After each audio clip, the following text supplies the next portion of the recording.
Hello guys, welcome back to my channel in English Academy. Guys, in the last video we will study about a little introduction of the author R.K. Narayan and a little introduction of the essay, the bookish topic. Guys, in this video we will study about a book, the essay, a bookish topic. So guys, come on the topic and let's start now. My black set thought are reserved for those who borrow my books. I am unable to forgive a man who falls to return a book he has taken from myself. I wouldn't hesitate to tell him precisely what I thought of him if he would only give me a chance to speak. But as a general rule, the book pirate shows no inclinations to continue his friendship with me. He stoops beside his hedge and remains still until I have safely passed his gate. If he meets me on the road,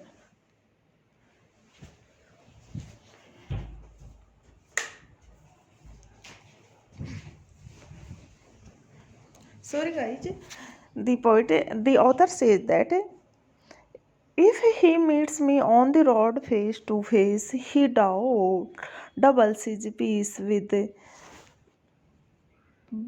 an air of one going desperately in search of doctor. It is a matter of life and death to someone, and he has no time now to engage himself in any conversations centering round some miserable book borrowed in weak movement. This is the roast of the book pirate. He begins to feel that it was due to some weakness that he ever entertained the idea of pursuing such a book, while a busy man like him could find no time to even read newspaper fully.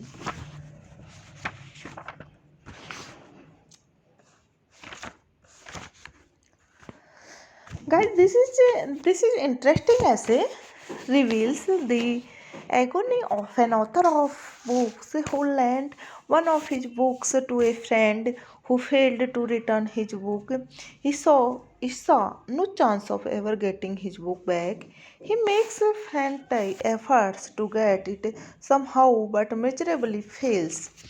He calls the borrower of his book a book pirate. He visits his friends to bring back the book, but in vain. Such a person develops an aversion both for the book and the person who lent him the book.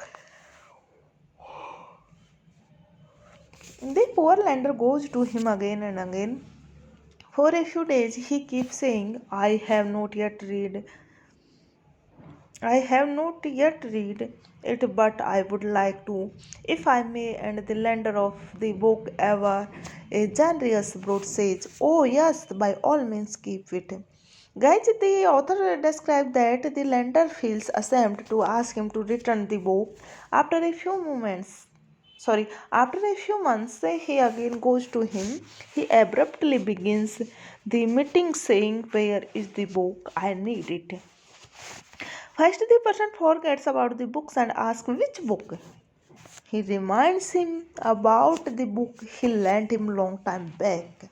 Then he at least remembers. He says, "Oh, that I will have to search for it.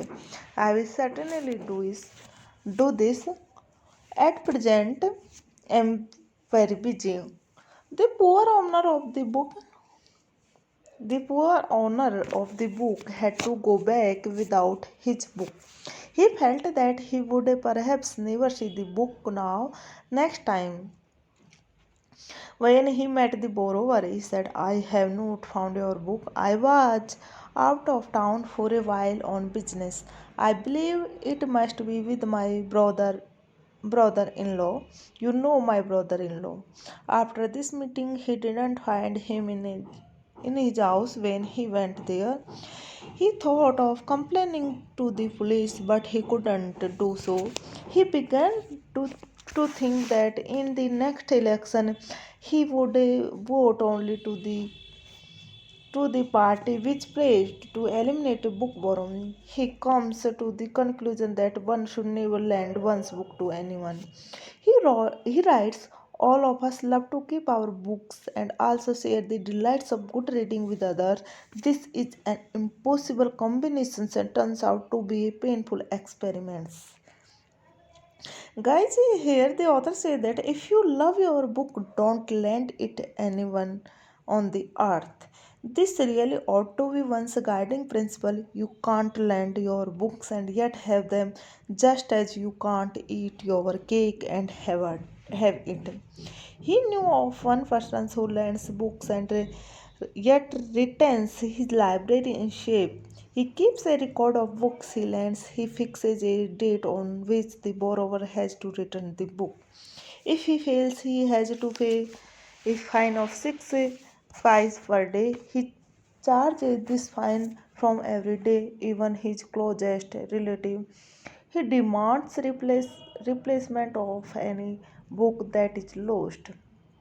He is very strict in this matter.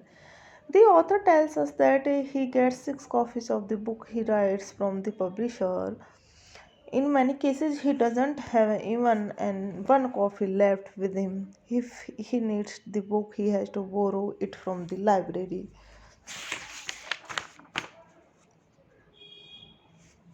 Here, so guys, here the author describes his feelings about the book borrower who borrows his books.